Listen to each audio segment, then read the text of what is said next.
حساب مادری که دخترشو شوهر میده. اینا رو باید روز قبل از عقدت میگفتم، اما تو اون اوضاع نشد. این حرفاییه که هر مادری برای دخترش باید بگه.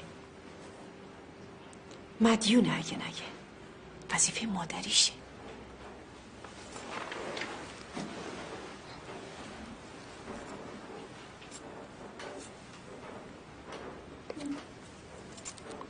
خیلی خوب مامان، نصیحتم کن. اینقدر سرسری حرف نزن ستایش. تو الان پشتت به خروار محبت شوهرت گرمه. برای همینه که خیال میکنی این حرفا باد هواست. ولی اگه یه وقت خدای نکرده به اندازه یه مسقال از اون همه محبت کم بشه، اون وقت دنیات سیاه میشه.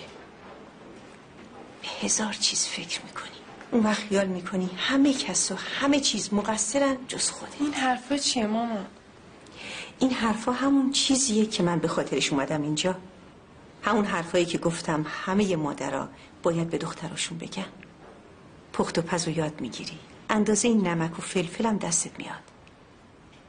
ولی اینا چیزی نیست که اگه یه زن ندونه شوهرشو از خونه فراری بده. پس چی فراریش میده؟ این که یه روز متوجه بشه میونه اون زنی که عاشقش بوده و باهاش ازدواج کرده با این خانمی که داره باهاش زندگی میکنه زمین تا آسمون تفاوته. اون خانم همیشه بوی عطر میداده، این بوی قرمه سبزی.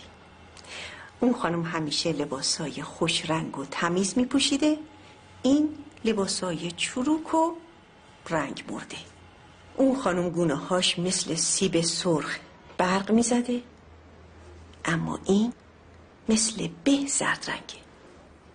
اون خانم همیشه حرفای خوب و شیرین میزده، اما این یکی همش قرولون میکنه و یه ریز نق میزنه. منظورم اینه که سختی زندگی نباید زن بودن و از زن بگیره. کار سختی نیست، اما توجه میخواد. وقتی تو رو با این لباس شلخته و بدقواره دیدم نگران شدم یه وقت اگه جلوی طاهرم اینجوری لباس بپوشی که واویلاست. سرخاب سفیداب خوبه، عطر و ادکلونم خوبه، اما اشکال اینه که زنای ما اینا رو بیرون استفاده میکنن. اون وقت توی خونه یه لباسی مثل لباس تو میپوشن و جلوی شوهرشون جولون میدن. بیرون جلوی دوستاشون و همکاراشون هزار جور قر و فر درست میکنن، اما یادشون میره که صبح یه دقیقه زودتر بیدار شن از شوهرشون، یه آبی بزنن به صورتشون، موهاشونو شونه کنن، یه دستی به صورتشون بکشن تا وقتی شوهرشون از خواب بیدار میشه بالا سرش یه فرشته ببینه، نه یه هیولا با موها و یه وز کرده و رنگ پریده و زرد. کار سختی نیست، اما توجه میخواد. چشم، ممنون که گفتی. تموم شد؟ هنوز نه. دیگه چی؟ میدونی که یه زن چجوری میتونه شوهرشو بیچاره کنه؟ مامان، من که نمیخوام طاهر رو بیچاره کنم. منظورم نه اون بیچاره‌ایه که تو میگی. بیچاره یعنی این که چارش تو باشی، یعنی این که نتونه حتی یه روز، حتی یه دقیقه بدون تو زندگی کنه. آره این خوبه، اینو بگین. براش بدون جایگزین باش. یعنی چی بدون جایگزین باش؟ یعنی کاری کن که هیچ زنی نتونه جای تو رو بگیره. چجوری؟ انقدر بهش محبت کن تا از محبت تو سیراب باشه.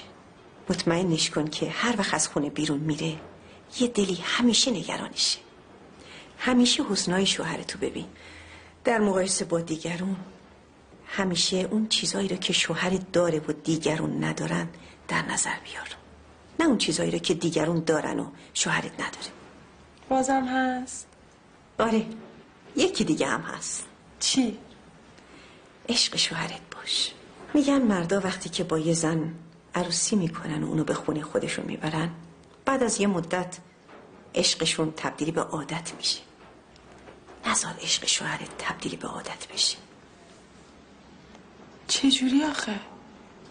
همیشه براش تر و تازه باش،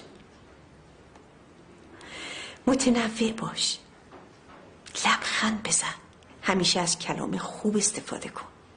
یادت باشه هیچ وقت سر یه موضوع یه ریز غر نزنی. پس بگو این کارو کردی که آقام هنوز بعد 30 سال عاشقته؟ هیچ میدونی که مردا خیلی سختشونه که به زنشون بگن دوستش دارن؟ آره اونا سعی میکنن با رفتارشون اینو نشون بدن. پدرت هم همینطور بود.